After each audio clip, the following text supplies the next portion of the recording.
আসসালামু আলাইকুম, স্বাগতম জানাচ্ছি। আজকের পর্বে আমি রুবি আক্তার। অনুশীলনী হচ্ছে 17, পৃষ্ঠা হচ্ছে 342। আচ্ছা, আমরা শুরু করছি 1 থেকে। উপাত্তসমূহ সারণীভুক্ত করা হলে প্রতি শ্রেণীতে যতগুলো উপাত্ত অন্তর্ভুক্ত করা হয় তার নির্দেশক নিচের কোনটি? তাহলে আমরা জানি তার নির্দেশক হচ্ছে শ্রেণীর গণসংখ্যা। কি? শ্রেণীর গণসংখ্যা। তাহলে পরিসংখ্যানের অবিন্যস্ত উপাত্তসমূহ মানের ঊর্ধ্বক্রমে সাজালে উপাত্তসমূহের মাঝামাঝি কোনো মানের কাছাকাছি পুঞ্জীভূত হয় উপাত্তের এই প্রবণতাকে কি বলে? তাহলে উপাত্তের এই প্রবণতাকে আমরা জানি কেন্দ্রীয় প্রবণতা বলে। তাহলে কি জানি? কেন্দ্রীয় প্রবণতা। এবার আসো 3 নম্বরে। 3 নম্বর হচ্ছে নিচের সারিতে তাপমাত্রা ও গণসংখ্যা দেয়া আছে নিচের সারিতে। তাহলে তোমাকে কি বলছে? শ্রেণীব্যাপ্তি 3, শ্রেণীব্যাপ্তি 3 এবং মধ্যক শ্রেণী হচ্ছে 8 ডিগ্রি মাইনাস 10 ডিগ্রি। তাপমাত্রা হচ্ছে অবিচ্ছিন্ন চলক। তাহলে এইগুলি আমরা বিশ্লেষণ করব। এখন দেখব শ্রেণীব্যাপ্তি 3 কিনা। তাহলে চলে যাচ্ছি আমরা বন্ধুরা 3 নাম্বার। এই যে এইখানে বলেছে শ্রেণীব্যাপ্তি 3। তাহলে এইটা আমাদেরকে জানতে হবে এটা একটা অবিচ্ছিন্ন চলক না বিচ্ছিন্ন চলক। দেখো, একটা শ্রেণীর উচ্চসীমা অন্য একটা শ্রেণীর নিম্নসীমা যদি সমান হয়, এটা হচ্ছে নিম্নসীমা, এই শ্রেণীটা হচ্ছে উচ্চসীমা, তাহলে যদি সমান হয় তাহলে সেটা হচ্ছে একটি অবিচ্ছিন্ন চলক। দেখো, এই শ্রেণীর উচ্চসীমা এই শ্রেণীর নিম্নসীমা সমান, তাহলে সেটা হচ্ছে অবিচ্ছিন্ন চলক। আর অবিচ্ছিন্নর জন্য আমাদের একটা সূত্র আছে, সেটা হচ্ছে শ্রেণীব্যাপ্তি। শ্রেণীব্যাপ্তি সমান হচ্ছে শ্রেণীর সর্বোচ্চ মান। শ্রেণীর সর্বোচ্চ সংখ্যা কোনটা? 8। এই শ্রেণীর সর্বোচ্চ সংখ্যা 8 আর সর্বনিম্ন কি? 6। তাহলে আমরা সূত্রটি জানি শ্রেণীব্যাপ্তির শ্রেণীর সর্বোচ্চ মান মাইনাস শ্রেণীর সর্বনিম্ন মান। তাহলে এইখানে শ্রেণীটি আমরা কি পাই দেখি, শ্রেণীব্যাপ্তিটা কী পাবো দেখব। এবার দেখো, আমাদের যদি শ্রেণীব্যাপ্তি বাহির করতে হয় তাহলে আমরা কি করব? এই শ্রেণীটা হচ্ছে বিচ্ছিন্ন না অবিচ্ছিন্ন আমরা দেখব। দেখার শেষে সেটা হচ্ছে অবিচ্ছিন্ন। আর অবিচ্ছিন্নর ক্ষেত্রে আমরা যে শ্রেণীব্যাপ্তি বাহির করতে আমাদের যে সূত্রটি লাগবে সেটা হচ্ছে শ্রেণীর সর্বোচ্চ মান মাইনাস সর্বনিম্ন মান। তাহলে শ্রেণীর সর্বোচ্চ মান কী ছিল? 8 আর সর্বনিম্ন মান কী ছিল? 6। তাহলে এইখানে আমরা কত লিখব? 8 আর এইখানে কত লিখব? 6। তাহলে আমরা 8 থেকে 6 বাদ দিলে কত পাবো? 2। তাহলে আমাদের শ্রেণীব্যাপ্তিটা কত? 2। শ্রেণীব্যাপ্তি আমরা কি পাইছি দেখো, তোমরা এই সূত্রটি শিখে নিবা। শ্রেণীব্যাপ্তি বাহির করতে গেলে অবিচ্ছিন্ন শ্রেণীর ক্ষেত্রে শ্রেণীব্যাপ্তি হচ্ছে, বিচ্ছিন্নর ক্ষেত্রে আমি শ্রেণীব্যাপ্তি অবশ্যই বাহির করে দেব তোমাদের। অবিচ্ছিন্নর ক্ষেত্রে যদি তোমরা বাহির করো তাহলে শ্রেণীব্যাপ্তি সমান সমান সর্বোচ্চ মান শ্রেণীর সর্বনিম্ন মান তোমরা লিখবা। তাহলে সর্বোচ্চ মান ছিল 8 আর সর্বনিম্ন মান ছিল 6। তাহলে বিয়োগ করে আমি কত পেয়েছি? 2। তাহলে এখানে শ্রেণীব্যাপ্তিটা দিছে, বইয়ে কত দেয়া আছে? শ্রেণীব্যাপ্তি 3। তাহলে ভুল, সেটা হচ্ছে ভুল। এবার আমরা দেখব এইখানে বলছে মধ্যক শ্রেণী হচ্ছে 8 ডিগ্রি মাইনাস 10 ডিগ্রি। এবার আমরা মধ্যক শ্রেণীটা নির্ণয় করব। আর মধ্যক শ্রেণী নির্ণয় করতে কি লাগে এখন আমরা দেখব। এইখানে কি বলছে? মধ্যক শ্রেণী কত? মধ্যক শ্রেণী 8 ডিগ্রি মাইনাস 10 ডিগ্রি। দেখো, এখানে আমার ক্রমযোজিত গণসংখ্যা কত? 5, 9, 4। এখানে হচ্ছে 5, 9, 4। তাহলে আমরা ক্রমযোজিত গণসংখ্যা, এই যে মধ্যক শ্রেণী নির্ণয় করতে গেলে আমাদের যে জিনিসটা লাগে সেটা হচ্ছে উপাত্তের ক্ষেত্রে মধ্যকের সূত্রটি হচ্ছে n/2। তাহলে n/2। তাহলে তোমরা ক্রমযোজিত গণসংখ্যাটাকে আমাকে কি করতে হবে? দেখো, ক্রমযোজিত গণসংখ্যাটাকে আমাকে করতে হবে কি? আমাকে এইখানে ছিল 5 যোগ 9 যোগ 4 সমান সমান কত? আচ্ছা, আমি এখানে করতেছি 5 যোগ 9 যোগ 4 সমান সমান কত? এখানে পাচ্ছি হচ্ছে 5 আর 9 14 18। এই সংখ্যাটি কত? আমার 18। তাহলে আমাদের যে মধ্যকের সূত্রটি সেটা হচ্ছে n/2 তাহলে 18 সমান আমি n সমান কত পাচ্ছি গণসংখ্যা ক্রমযোজিত গণসংখ্যা n সমান আমি কত পাচ্ছি 18। তাহলে এইখানে তুমি n/2 এর জায়গায় কী করবা, n/2 এর জায়গায় তুমি কী বসাবা 18 বসাবা। আর 2 দ্বারা যদি তুমি 9কে ভাগ করো তাহলে 18কে ভাগ করো তাহলে কত পাবা তুমি 9। তাহলে আমি এইখানে কত পেয়েছি 9 পেয়েছি, এইখানে কিন্তু আমি 9 পেয়েছি। আর তাহলে চলে যাব আমরা এবার, তাহলে গণসংখ্যা 9 কোথায় আছে, এই যে দেখো গণসংখ্যা 9 কোথায় আমি পেয়েছি এইখানে। তাহলে আমার এইখানে কি বলছে মধ্যক শ্রেণী হচ্ছে 8 ডিগ্রি মাইনাস 10 ডিগ্রি, তাহলে আমি কত পাচ্ছি 8 ডিগ্রি মাইনাস 10 ডিগ্রি, তাহলে অবশ্যই আমার সেটা সঠিক। তাহলে এইখানের আনসারটি হচ্ছে 2, এখানের আনসারটি কত 2, আবারও বলতেছি এইখানের আনসারটি হচ্ছে 2। তাহলে আমরা এবার চলে যাব 3 নম্বরে। 3 নম্বরে কী বলছে তাপমাত্রা একটা অবিচ্ছিন্ন চলক, তাপমাত্রা একটি অবিচ্ছিন্ন চলক। তাহলে দেখো এই ক্ষেত্রে তোমাদের প্রযোজ্য যেটা তাপমাত্রাকে আমরা জানি দশমিক আকারে প্রকাশ করা হয়, আর তাপমাত্রা একটা অবিচ্ছিন্ন চলক, আর অবিচ্ছিন্ন চলক বলতে আমরা কি বুঝি একটা শ্রেণীর ঊর্ধ্বসীমা অন্য একটি শ্রেণীর নিম্নসীমা সমান।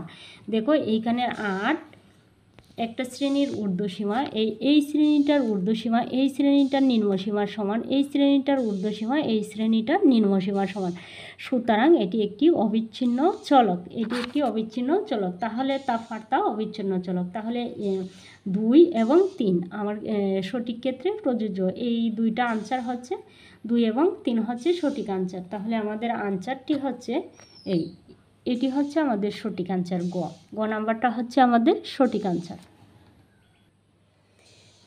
4 নম্বরে যা বলেছে তা হচ্ছে আয়তলেখ অঙ্কন করতে দরকার এক অক্ষর বরাবর অবিচ্ছিন্ন শ্রেণীব্যক্তি। তাহলে আমরা আয়তলেখ অঙ্কন করতে কি করি, এক অক্ষ বরাবর অবিচ্ছিন্ন শ্রেণীব্যক্তি ধরি আর ওয়াই অক্ষ বরাবর গণসংখ্যা ধরি। তাহলে আনসারটি কি আমার 2, 1 এবং 2, এটা হচ্ছে সঠিক 1 এবং 2। এক অক্ষ বরাবর অবিচ্ছিন্ন শ্রেণীব্যক্তি আমরা যখন করব তখন তোমরা দেখবা, আর ওয়াই অক্ষ বরাবর গণসংখ্যা ধরি।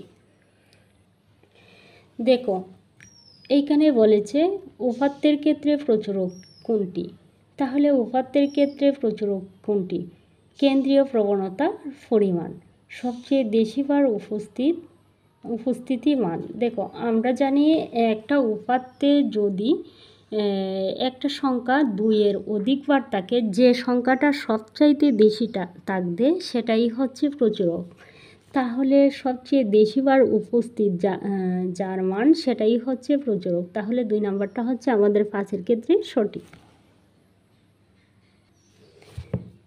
এই 5 নম্বরে কেন্দ্রীয় প্রবণতার পরিমাণ। দেখো আমি তোমাদের বলতেছি সবচেয়ে বেশিবার উপস্থিত সর্বক্ষেত্রে অনন্য নাও হতে পারে, কিন্তু আমি দেখতেছি যে আমরা জানি প্রচুরক বলতে আমরা কি বুঝি, কোনো উপাত্তে যে সংখ্যা সর্বাধিক উপস্থিত হয়, যে কোনো জায়গায় যখন তুমি দেখবা একটা জায়গায় অনেকগুলো উপাত্ত আছে, অনেকগুলো উপাত্ত বলতে অনেকগুলো সংখ্যা তোমাদেরকে যেমন দেওয়া হয়েছে আমি তোমাদেরকে দেখাবো। দেখো ধরো এখানেই অনেকগুলি সংখ্যা আছে, কিন্তু সবচাইতে বেশি যে সংখ্যাটি সবচাইতে বেশিবার উপস্থিত আছে সেই সংখ্যাটি হচ্ছে প্রচুরক। তাহলে তাহলে 5-এর ক্ষেত্রে আমাদের যেটা প্রযোজ্য সেটা হচ্ছে কোনো উপাত্তের যে সংখ্যা সর্বাধিক উপস্থিত হয় সেই সংখ্যাকেই প্রচুরক বলে, আর সেই সংখ্যাটি হচ্ছে আমাদের প্রচুরক। একটি উপাত্তে দেখো একটি উপাত্তে এক বা একাধিক প্রচুরক থাকতে পারে, এটি কেন্দ্রীয় প্রবণতা, এটি একটি পরিমাপ, বুঝছো। তাহলে আমাদের 3টাই সঠিক, এইখানে 1, 2 এবং 3 3টাই সঠিক। 6 নম্বরে কি বলছে দেখো, শীতকালে বাংলাদেশের কোনো একটি অঞ্চলে 10 দিনের তাপমাত্রার পরিসংখ্যা হলো এত ডিগ্রি। এবার নিচের 6 থেকে 8 প্রশ্নগুলোর উত্তর দাও। তাহলে এইখানের অনুপাতে আমাদের 6 থেকে 8-এর উত্তরটা বাহির করতে হবে। দেখো এর মধ্যে দেয়া আছে উপরের সংখ্যাসূচক উপাত্তের প্রচুরক কোনটি। তাহলে কিছুক্ষণ আগে আমরা প্রচুরক বলতে কী বুঝেছিলাম বলো তো? দেখো এখানে বলেছে উপাত্তের সংখ্যাসূচক উপাত্তের প্রচুরক কোনটি। তাহলে আমাদেরকে কি দিয়েছে? এইখানে কিন্তু কিছু উপাত্ত দিয়েছে আর বলছে 6 থেকে 8 পর্যন্ত নির্ণয় করার জন্য। তাহলে আমরা এখানে প্রচুরক কোনটি, তাহলে প্রচুরক কোনটি আমরা কি নির্ণয় করব? একটি উপাত্তে এক বা একাধিক প্রচুরক থাকবে, একাধিক প্রচুরক থাকবে, কিন্তু কোনো উপাত্তে যে সংখ্যা সর্বাধিক উপস্থিত হয়, কোনো উপাত্তে যে সংখ্যা সর্বাধিকবার উপস্থিত হয়, দেখো এইখানে 5টাও প্রচুরক থাকতে পারে, কিন্তু এই প্রচুরকগুলা থাকতে হবে সর্বাধিকবার উপস্থিত থাকতে হবে, সেই সংখ্যাটি প্রচুরক। যেমন এইখানে দেখো 11 আছে, কিন্তু আর কোথাও 11 নেই, সুতরাং 11টি প্রচুরক হতে পারে না। 10 আছে, 10 আর কোথাও নেই, সুতরাং 10 আর প্রচুরক হতে পারে না। দেখো এইখানের একটি সংখ্যার সাথে অন্য একটি সংখ্যার মিল নাই। যদি 2-এর অধিকবার থাকতো একটা সংখ্যাও, তাহলে সেই সংখ্যাটাকেই আমি প্রচুরক হিসেবে গণ্য করতাম। সুতরাং এইখানে যেহেতু কোনো সংখ্যাই একাধিকবার নেই, সুতরাং এইখানে কোনো প্রচুরকও নেই। এখানে কি কোনো প্রচুরক তোমরা দেখতে পাচ্ছ? নেই কিন্তু। তাহলে আমার আনসার যেটা হবে সেটা হচ্ছে প্রচুরক নেই। দেখো 7 নম্বরে কি বলছে? উপরের সংখ্যাসূচক উপাত্তের গড় তাপমাত্রা কোনটি? উপাত্তের 7 নম্বরে কি বলছে? উপরের সংখ্যাসূচক উপাত্তের গড় তাপমাত্রা কোনটি? তাহলে আমরা গড় নির্ণয়ের একটা সূত্র জানি, সেই সূত্রটা আমাদেরকে এখানে অ্যাপ্লাই করতে হবে। তাহলে গড় নির্ণয়ের সূত্রটা কি? দেখো গড়ের সূত্রটা হচ্ছে, এইখানে উপাত্তে যতগুলি সংখ্যা থাকবে সেই সংখ্যার যোগ ফল ভাগ যতটা সংখ্যা থাকবে ততটা সংখ্যা দিয়ে ভাগ করতে হবে। সেই দেখো এখানে 1 2 3 4 5 6 7 8 9 10 আছে। তাহলে 10 দ্বারা আমাকে গড় করতে হলে 10 দ্বারা আমাকে প্রতিটা সংখ্যার যোগফলকে ভাগ করতে হবে। তাহলে আমরা কি করব? 10 যোগ 9 যোগ 18 যোগ 6 যোগ 11 যোগ প্রত্যেকটা সংখ্যাকেই আমি যোগ করব। কি করব? যোগ করব। যোগ করে কতটা সংখ্যা হয়েছে এখানে? 1 2 3 4 5 6 7 8 9 10। তাহলে 10 দ্বারা ভাগ করব। 10 দ্বারা ভাগ করলে আমি গড়টা পেয়ে যাব। তাহলে গড়টা হবে কি আমার? এইখানে দেখা যাচ্ছে না, কি হচ্ছে?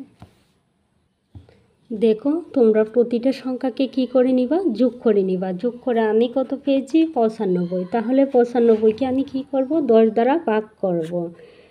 10 দ্বারা যদি তুমি ভাগ করো 9 10 90, তাহলে কত পেয়েছো? 9। আর এইখানে কত থাকে? 0.5। তাহলে আমার 9.5 ডিগ্রি হচ্ছে আমার উত্তর। তাহলে গড়ে আমি কত তাহলে 7-এর আনসারটি আমার কত হবে বলো? 7-এর আনসারটি হচ্ছে আমার 9.5 ডিগ্রি। 9.5 ডিগ্রি।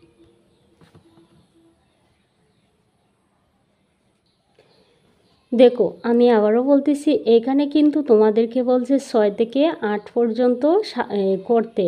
6 থেকে 8 পর্যন্ত এই মান অনুসারে তোমাদের অঙ্কগুলি করতে। দেখো এইখানে 8-এ বলেছে উপাত্তসমূহের মধ্যক কোনটি? উপাত্তসমূহের মধ্যক কোনটি? তাহলে উপাত্তের মধ্যক আমরা যদি নির্ণয় করতে যাই, তাহলে এই যে মানটা আছে সেই মানটাকে আমি সর্বপ্রথমে যা করতে হবে সেটা হচ্ছে আমার মানের ঊর্ধ্বক্রমে সাজাতে হবে। তাহলে সর্বনিম্ন মান এইখানে কত আছে? দেখো 5 আছে, 5-এর পরে কত? 6, 6-এর পরে কত? 7ও আছে, 7 8 9 10, তারপর 11 12 13 14, সর্বোচ্চ মান মনে হয় 14 আছে। তাহলে আমি 5 থেকে 14 পর্যন্ত সাজিয়ে নিব। কি করব? সাজিয়ে নিব। মধ্যক নির্ণয়ের সূত্রটা যেটা, সেটা হচ্ছে আমরা সর্বপ্রথম জোড় সংখ্যা যদি হয়, আমি সর্বপ্রথম মানটা সাজিয়ে নিচ্ছি।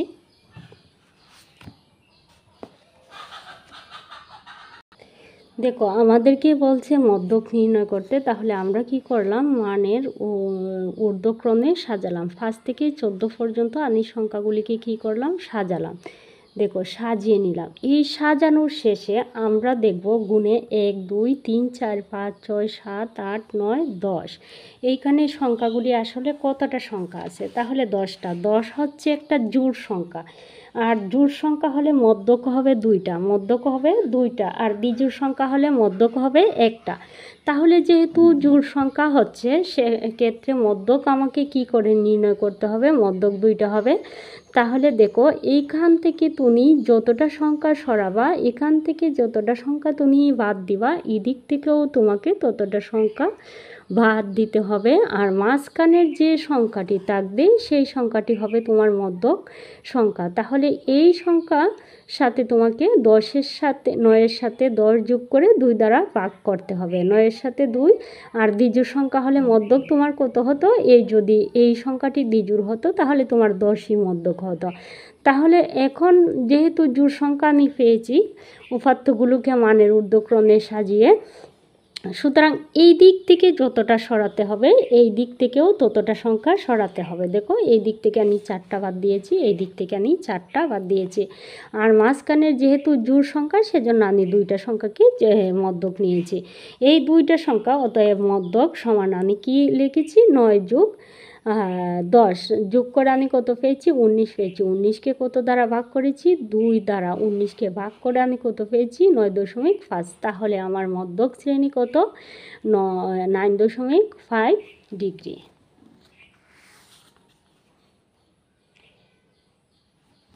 তাহলে এখানে বলছে উপাত্তসমূহের মধ্যক কোনটি, আমি কোথায় পেয়েছি, এই যে কতে পেয়েছি, 9.5 ডিগ্রি। তাহলে এটা হচ্ছে আমার সঠিক আনসার।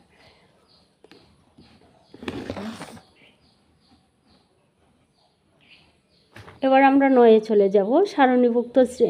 সারণীভুক্ত শ্রেণী বিন্যস্ত উপাত্তের সংখ্যা হলো n, মধ্যক শ্রেণীর নিম্নসীমা l, মধ্যক শ্রেণীর পূর্ববর্তী শ্রেণীর ক্রমযোজিত গণসংখ্যা fc, মধ্যক শ্রেণীর গণসংখ্যা fm এবং শ্রেণীব্যাপ্তি h। একই তত্ত্বের আলোকে নিচের কোনটি মধ্যক নির্ণয়ের সূত্র।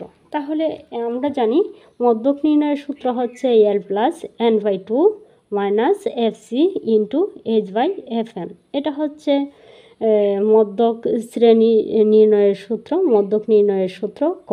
তাহলে আমি আশা করি 1 থেকে 9 পর্যন্ত খুব ভালোভাবে সমাধান করতে পারছি, এবং যাদের কোনো প্রবলেম থাকে তারা অবশ্যই প্লিজ আমাকে কমেন্ট করে জানাবা। আর প্লিজ আমাকে সাবস্ক্রাইব করতে ভুলবা না। আর আমার সাথে থাকার জন্য এতক্ষণ ধন্যবাদ।